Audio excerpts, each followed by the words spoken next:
Morning, शलोम, अस्सलाम वालेकुम। मैं हारून मसीह बशीर आलम आपकी खिदमत में हाजिर हुआ हूँ। पिछले लेसन में हमने वॉवेल्स लिखना, पढ़ना और उसको प्रोनाउंस करना सीखा और हमने 5 वॉवेल्स पिछली क्लास में सीखे। उम्मीद है कि वो आपने याद कर लिए होंगे। अगर याद नहीं किए तो बराए मेहरबानी उसे रिपीट करें। उसके बाद हम आगे बढ़ते हैं। आपको पता है कि वॉवेल्स जो हैं किसी भी ज़ुबान में अहमियत रखते हैं, ख़ास तौर से उर्दू में। जब हम ज़ेर ज़बर पेश का इस्तेमाल करते हैं तो मीनिंग यानी मतलब बिल्कुल चेंज हो जाता है। इसी तरीके से बाइबल में भी जिक्र है कि खुदा यीशु मसीह ने मत्ती की इंजील उसके 5वें बाब में कहा था कि एक शोशा और नुक्ता भी तब्दील नहीं होगा। इसका मतलब नुक्ता और शोशा जो है ये ख़ास अहमियत रखते हैं। नुक्ते के लगने से या ना लगने से या जगह चेंज होने से या उसकी शेप को बदलने से मीनिंग बदल जाते हैं। इसलिए ज़रूरी है कि इन चीज़ों को ध्यान में रखा जाए, ख्याल रखा जाए और एक भी नुक्ते को इधर उधर ना किया जाए। आपको आज हम उन 5 हिब्रू के जो वॉवेल्स हैं, जैसे आपने पहला सीखा पतख यानी आ, ए, ई, ये आपने 5 सीखे। उसके बाद हम देखते हैं कि अगर किसी लेटर के साथ वाव लगा हुआ है और उसके ऊपर नुक्ता है, वाव के ऊपर नुक्ता, या बाज़ दफ़ा आप देखेंगे कि ये वाव नहीं होगा, ऊपर नुक्ता लगा होगा, तो इसका नाम है खोलम। ये जो नुक्ता कहलाता है ये खोलम कहलाता है। ओ की आवाज़ देता है, अलिफ वाव ओ की आवाज़ देता है। इंग्लिश में लेटर ओ की आवाज़ देता है। और यहाँ पर आप देख रहे हैं और, ये जो और का मतलब है, ये देखिए आलिफ वाव के ऊपर नुक्ता है, खोलम, और का मतलब है लाइट, और का मतलब है लाइट। खोलम का इस्तेमाल हो रहा है। ये लेटर के बाद वाव के ऊपर नुक्ता हो सकता है या लेटर के ऊपर सिर्फ एक नुक्ता हो सकता है, जैसे खोशक में भी आता है, एलोहीम में भी आता है। ठीक है। दूसरा, इसके बाद यानी ये छठा था, इसके बाद 7वां शूरक। नाम इसका है शूरक। ये वाव के अंदर नुक्ता लगा हुआ, वाव के अंदर नुक्ता लगा हुआ है। ये ऊ की आवाज देता है, यानी आलिफ और वाव और नुक्ता यहाँ पे लगा गया तो ये बनेगा ऊ। तो ये पेश बाद में आ रहा है। इसका मतलब ये है जैसे खुशबू, तो ये बू की आवाज दे रहा है, यानी डबल ओ की आवाज दे रहा है। और ये एक लफ्ज बना हुआ है आ वी नू। ये आपने पिछले लेसन में पढ़ा था। आवी, आवी का मतलब है, आप का मतलब है फादर, आवी का मतलब माय फादर, और आवीनू का मतलब आवर फादर। आ वी नू, तो ये जो नू है, नून और ये वाव और उसके अंदर नुक्ता है, तो ये शुरुक की आवाज दे रहा है, डबल ओ की आवाज दे रहा है, ऊ। आवीनू, जैसे उर्दू में बोलेंगे खुशबू, बू, पू, फू। उसके बाद है इसी कबूस का, यानी ये जो पेश है, उर्दू में पेश है, ऊ की आवाज दे रहा है। अगर ये पेश शुरू में हो, जैसे ये, अगर आप इसके यहाँ पे ऊ पहले आ जाता, तो ये जो है बुल, फुल, पुल, यानी इंग्लिश में पुल, उर्दू वाला भी पुल, तो फुल यानी पेश शुरू में आएगा, तो ये ऊ की आवाज आ रही है। तो इसको आप अगर मुख्तलिफ लफ्जों के साथ सीखना चाहें तो पुल, फुल, कुल, तो ये पेश जो है ये क्या है, इधर देखिए, यहाँ पे 3 नुक्ते हैं, किसी भी लेटर के नीचे आपको 3 नुक्ते इस तरीके से मिलेंगे स्लाइड में। ये इस तरीके से नुक्ते स्लाइड में 3 नुक्ते नजर आ रहे हैं। तो ये 3 नुक्ते हैं, ये पेश की आवाज दे रहे हैं। पहला पेश, शुरू वाला पेश, ये वाला, तो ये किबूस कहलाता है, नाम इसका किबूस है। ये किबूस है। पहले क्या था? खोलम, दूसरा शुरक, तीसरा किबूस।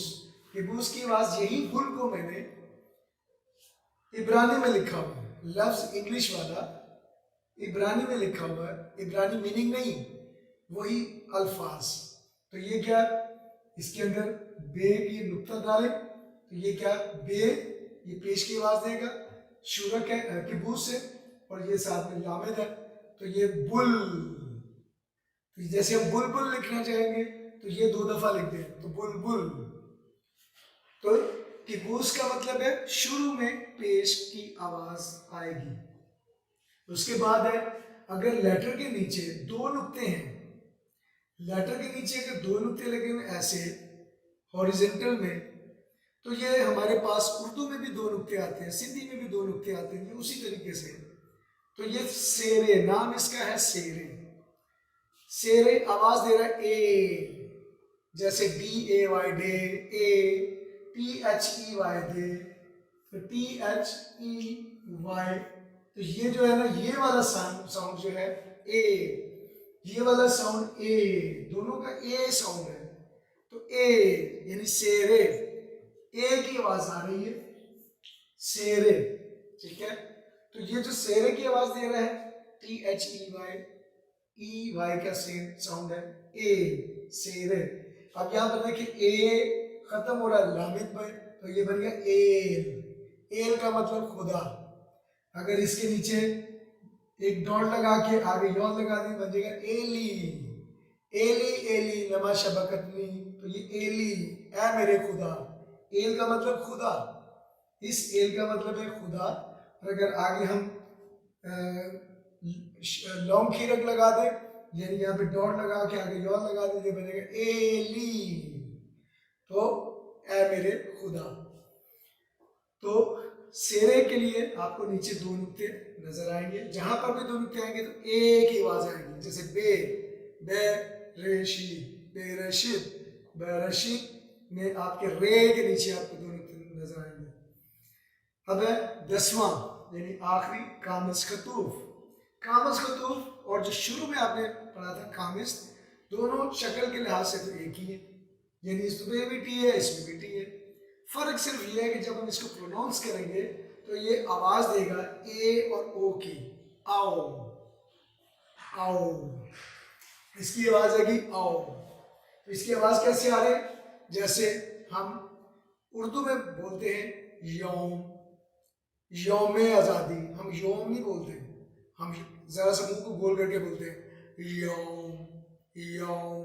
तो ये जो ये और उसके बाद ए और ओ की आवाज को दे रहे हैं, तो यौम।